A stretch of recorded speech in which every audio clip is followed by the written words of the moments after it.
एक शाम प्राची टीवी पर सीरियल देख रही होती है। तभी उसकी सास वहां आती है। अरे सीरियल में तो ऐसे मग्न है जैसे आज रात का खाना पड़ोसी आकर बनाएंगे। मुझे पता ही नहीं था आपने अपने बेटे की शादी पड़ोस में भी की हुई है। हैं? मतलब? मतलब इस घर में सारा काम बहू ही करती है, आप तो सिर्फ खर्राटे मारती हैं। अच्छा जी, फिलहाल तो तुम आराम फरमा रही हो, चलो जाओ, ये मेरे टीवी देखने का समय है। आहा, इसीलिए मुझे भगाया जा रहा है।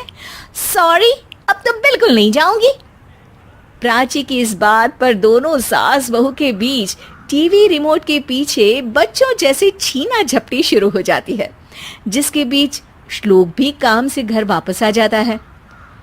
हाँ, आज मेरी चूहे बिल्ली की जोड़ी किस बात पर झगड़ रही है? अरे तेरे बीवी मुझे टीवी ही नहीं देखने दे रही। अरे तुम्हारी मम्मी मुझे खाना बनाने के लिए फोर्स कर रही है। अरे वाह, ऐसे बेतुके रीजन पर तो बच्चे भी झगड़ा नहीं करते। अरे मुझे कुछ मत बोल, सब इसने ही शुरू किया है। हाँ हाँ, जैसे आप तो बहुत दूध की धूली है ना।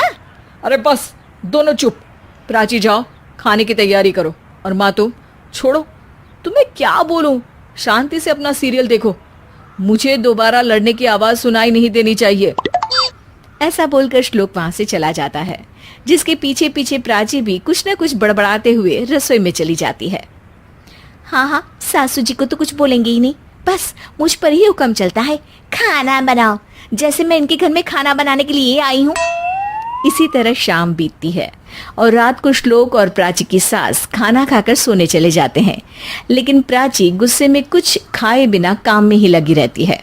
इस घर में किसी को घंटा फिक्र नहीं पड़ता मैं खाऊं या भूखी रहूं। प्राची कुछ देर के लिए रसोई से बाहर जाती है और जैसे ही वापस आती है तो वहां दूध का भरा ग्लास देखकर हैरान रह जाती है। फिक्र पूरी है, बस दिखाना नहीं है।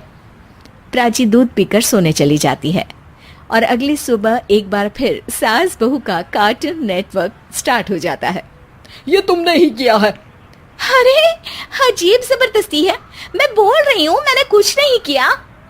दोनों ने मिलकर पूरे घर को पागल खाना बनाया हुआ है। यहाँ कोई नॉर्मल इंसान तो रह ही नहीं सकता, इसीलिए अब पड़ोसी क्या रिश्तेदार भी घर आने से कतराते हैं। और सुन बेटे, तू भी चंगा, तेरी माँ भी चंगी, तेरी बीवी भी चंगी, रिश्तेदार।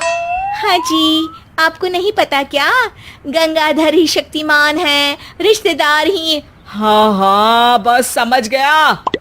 कभी जानवरों जैसे लड़ेंगी तो कभी जुगलबंदी करेंगी। भाई मैं आप दोनों के बीच में नहीं फंसना चाहता। सास बहू की इस मन मौजी जोड़ी से परेशान होकर श्लोक अपना सिर खुजलाता वहां से चला जाता है। चलो अब मैं भी कीर्तन में जा रही हूँ। इस पर जैसे ही सास कमरे में अपना पर्स लेने जाती है तो वहां नाश्ते की प्लेट रखी देख मुस्कुराने लगती है और नाश्ता करके घर से बाहर निकलते हुए कुछ पैसे टेबल पर रख जाती है, जिसके कुछ देर बाद सिलेंडर वाला घर आता है। ओ मोरी मैया, मैं सिलेंडर के बारे में तो बिल्कुल भूल ही गई थी। घर खर्च के सारे पैसे भी मम्मी के पास है और श्लोक से बोला तो उल्टा 4 बात सुनाएंगे। प्राची ये सोच ही रही होती है कि अचानक उसका चेहरा चमक उठता है और वो घर में आकर इधर उधर देखने लगती है। तभी उसकी नजर टेबल पर रखे पैसों पर पड़ती है, जिन्हें वो सिलेंडर वाले को दे देती है। ये सब श्लोक देख लेता है। अच्छा बेटे, इतना बड़ा घोटाला, सबके सामने मैं तेरी दुश्मन और पीठ पीछे तेरी मेरी यारी। इस पर श्लोक एक प्लान बनाता है और शाम को सब एक साथ बैठे होने पर बोलने लगता है। माँ, तुम दोनों की बहुत लड़ाई होती है, इसलिए मैं सोच रहा हूँ कि प्राची को उसके घर छोड़ाऊं, इससे वो भी खुश रहेगी और तुम भी। अचानक श्लोक की ये बात सुनकर सास बहू शौक से उसकी तरफ देखती हैं। अरे ऐसे कैसे घर छोड़ाओगे, मुझे कहीं नहीं जाना। अरे तुमने बोला नहीं पर मैंने सुन लिया, तुम्हें मम्मी के साथ रहना अच्छा नहीं लगता, मुझे पता है। अरे वाह, अरे जब बहू खुद कुछ काम बोले तो वो तुझे सुनता नहीं, और अब जो इसने बोला ही नहीं वो तू समझ गया। जब उसे नहीं जाना तो फिर जबरदस्ती क्यों कर रहा है? अच्छा, फिर आपको मौसी के घर छोड़ाता हूँ, बस अब आप दोनों एक घर में एक छत के नीचे नहीं रह सकती। मैं इस टॉम एंड जेरी की जोड़ी को और नहीं झेल सकता। है? ऐसे कैसे नहीं रह सकते? तुम्हें इतनी दिक्कत है तो तुम्हारा बोरिया बिस्तर पैक कर देती हूँ, लेकिन मम्मी जी कहीं नहीं जाएंगी। बिल्कुल यही सुनना था मुझे। अगर दोनों में इतना ही प्यार है फिर हर वक्त ये लड़ाई का नाटक क्यों करती हो? देखा मैंने कैसे माँ किचन में दूध रखती है और तुम उनके लिए कमरे में नाश्ता रखती हो, और कैसे वो पहले ही तुम्हारी दिक्कत समझकर घर में पैसे रखकर बाहर जाती है। अरे भाई, इतना ड्रामा तो डेली सोप में भी नहीं होता जितना तुम दोनों ने इस घर में फैलाया हुआ है।